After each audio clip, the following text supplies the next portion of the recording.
Hair's all sticking out of my hat there. Ah, my hair's everywhere. All right, guys, so this is the I Know You Did Last Summer sequel pitch, as if I was in, was it 95, whenever the movie came out? Wait, maybe it was later than that. I don't know. It came around the same, like, yeah, 96, 97, something like that. But when I Know You Did, the first I Know You Did Last Summer came out.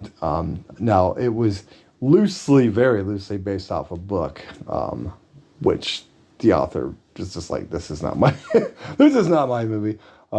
This is not my book. So, that's a little history on that. But, yeah. But basically what I do with these pitch videos, I've done these in the past with Halloween and Friday the 13th, Nightmare on Elm Street, things like that, is I basically take, like, if I was pitching a sequel to the original, or sometimes I will go through the sequels too, and figure out from where the story leaves off and how naturally and what I would do to change it and make it make sense within the universe. A lot of times I've done connective tissues between the sequels, like Friday the 13th sequels, which sometimes would have just ignored the first other movies. And, so I would try to just kind of connect characters within the universe that we're establishing. Now, before I get into that, this is probably going to be a two-part thing just because, like I said, the 3-minute video format. I remember seeing the original. I liked it okay. I was a big Sarah Michelle Gellar and Buffy fan, so that was my main draw. Like I said, I was a huge Buffy fan. I literally had a Sarah Michelle Gellar stand-up that my friend got me. It was one of those cardboard stand-ups.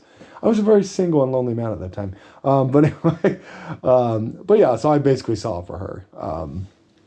And I thought it was fine for what it was. It came out around the similar time to Scream, and Scream was definitely better. Because the thing with Scream that worked and hasn't really worked for this series is that it's not always the same killer.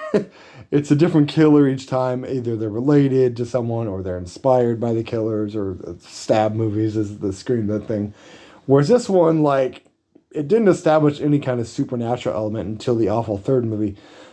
So him being back and just alive really didn't make a whole lot of sense. Not that a lot of slashers always make sense with but at least with a Friday the 13th or like Freddy or something like that, and Michael Myers, there's sort of this reason and explanation of why the fuck they're alive. Whereas with the Hook Man, it didn't make a whole lot of sense. So in the next part of the video, which I will do in just a few minutes, I will go into my pitch of what I would do to do the I Still Know Did Last Summer sequel. So stay tuned just a couple minutes, guys. I'll be right back with that.